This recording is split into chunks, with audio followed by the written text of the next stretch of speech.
Kwa jina anaitwa Dr. Ali Zahrani Mohamed, ni daktari mkuu wa mifugo Zanzibar.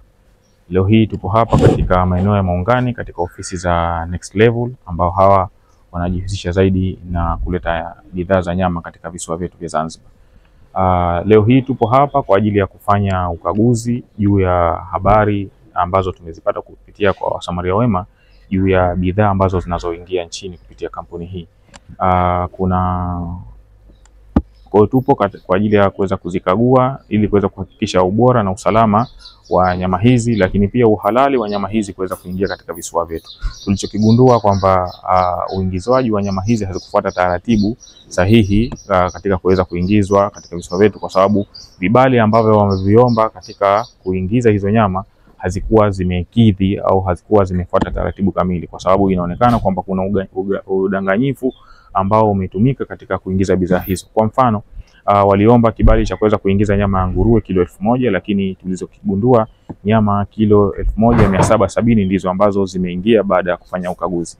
Lakini sambamba na hilo tumegundua kilo 900 za nyama ya mbuzi ambazo zimeingia, lakini kibali ambacho waliomba ni kilo 400, ni kilo 300. Kwa hiyo utakuta takriban kilo 400 zimeongezeka. Kwa huu ni udanganyifu mkubwa ambao tunaukemea kikali idara ya maendeleo ya mifugo, lakini pia si idara ya maendeleo ya mifugo, pia serikali na wizara kwa ujumla tunakemea vikali uingizwaji wa bidhaa pasi na kufuata utaratibu, kwa sababu kikubwa ambacho kinachokiukwa na wafanyabiashara hawa ni mapato ambayo wanazuia kupitia serikali yetu ya Mapinduzi ya Zanzibar. Kuna adhabu ambazo kwa mujibu wa sheria zetu tumeziweka. Mtu ambaye hafuati taratibu za kisheria kuweza kuingiza bidhaa hizi, aidha tunampiga faini kali, lakini pia kuweza kurudisha mzigo wake ambapo ulikotoka. Lakini kupitia hapa sisi sasa hivi tunasubiri majibu kutoka ZFDA. Kama nyama hii itakuwa imekidhi sifa za kuweza kuliwa na mwanadamu,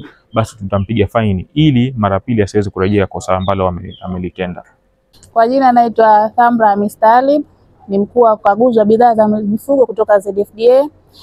Leo katika zoezi letu la ukaguzi katika bandari ya Malindi, tumekamata gari moja ambayo imepakia bidhaa za nyama kutoka Arusha. Gari hiyo ilikuwa ina bidhaa za nyama za nguruwe, kondoo pamoja na nyama ya ng'ombe na kuku.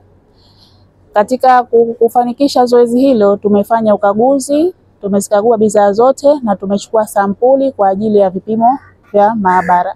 Kwa hiyo mzigo tumeuzuia mpaka majibu ya maabara yatakapotoka ndo tutaruhusu kwa ajili ya kufanya supply kwenda katika maduka na vituo vingine kama mahoteli. Kwa hiyo majibu ya maabara kama yatatoka majibu mzigo umepasi, tutauruhusu kwa ajili ya matumizi ya binadamu, na kama umefeli tutafanya hatua za uteketezaji. Katika ukaguzi huo tumebaini kuwa kuna nyama ya nguruwe ambayo haina labeling, yani haina maelezo katika kifungashio. Kwa hiyo haijulikani kama ni nyama ya nguruwe kweli au ni nyama nyingine. Pia haijulikani imezalishwa lini wala imetokea wapi. Kwa hiyo hili ni kosa, na nyama hii tunaenda kuifanyia uteketezaji kwa sababu haifai kwa matumizi ya binadamu.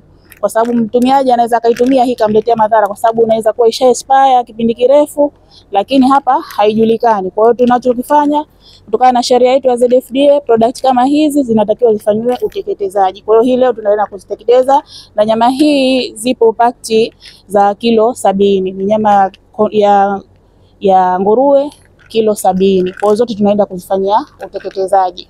Kwa majina naitwa Gosbet Freddy, ni mfanya biashara au nasaidia kwa ajili ya biashara ya Next Level Millennium Supply.